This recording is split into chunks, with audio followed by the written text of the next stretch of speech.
ये कोई साधारण कथा नहीं है।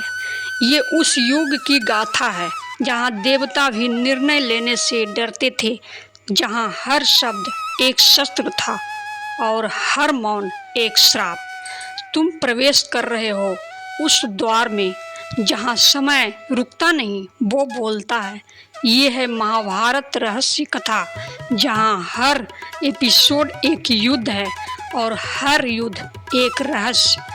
यहाँ राजा भी शिष्य बनते हैं और शत्रु भी सत्य के वाहक। अगर तुम तैयार हो तो चलो उस कथा में जहाँ इतिहास नहीं, चेतना जागती है, क्योंकि ये कथा नहीं, ये एक युग है। शल्य का असली उद्देश्य कौरवों का भीतर से विनाश। शल्य को दुर्योधन ने कर्ण का सारथी बनाकर युद्ध में उतारा, लेकिन क्या तुम जानते हो कि शल्य वास्तव में पांडवों का समर्थक था। महाभारत के अनुसार शल्य ने जानबूझकर कर्ण का मनोबल गिराया, उसे बार बार नीचा दिखाया ताकि कर्ण की एकाग्रता टूटे और वो हार जाए।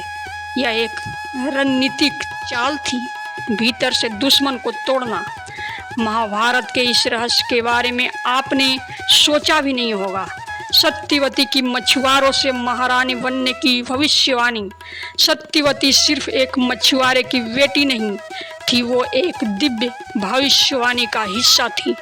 ऋषि पराशर ने उसे देखा और कहा, तुम सिर्फ नदी की बेटी नहीं, तुम वंशों की जननी हो। उनके मिलन से वेद व्यास का जन्म हुआ और वही वेद व्यास महाभारत के रचयिता बने। महाभारत के अनसुल्य राज। महाभारत में एक पूरा वंश है, नाग वंश, जिसका उल्लेख बहुत कम होता है। जन्मेजय द्वारा किया गया सर्प यज्ञ इस बात का प्रमाण है कि नागों और कुरु वंश के बीच पुराना वैर था। तक्षक नाग ने परीक्षित को मारा और उसी के प्रतिशोध में यह यज्ञ हुआ। यह युद्ध सिर्फ मनुष्य का नहीं था, यह देव, दानव और नागों के बीच के एक अदृश्य संघर्ष था। महाभारत से जुड़े अनसुने रोचक तथ्य।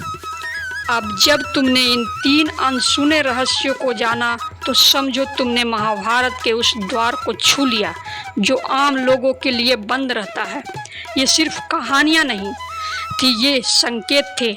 और अगर तुम्हारा मन अभी भी बेचैन है तो अगली कड़ी में हम उतरेंगे और भी गहरे रहस्य कथा में। हर एपिसोड एक रहस्य है और हर रहस्य एक सवाल जो तुम्हारे भीतर की चेतना को जगा देगा। वीडियो को लाइक करो, शेयर करो और कमेंट में बताओ कौन सा रहस्य तुम्हारे दिल को छू गया। अगली कड़ी में मिलते हैं जहां कथा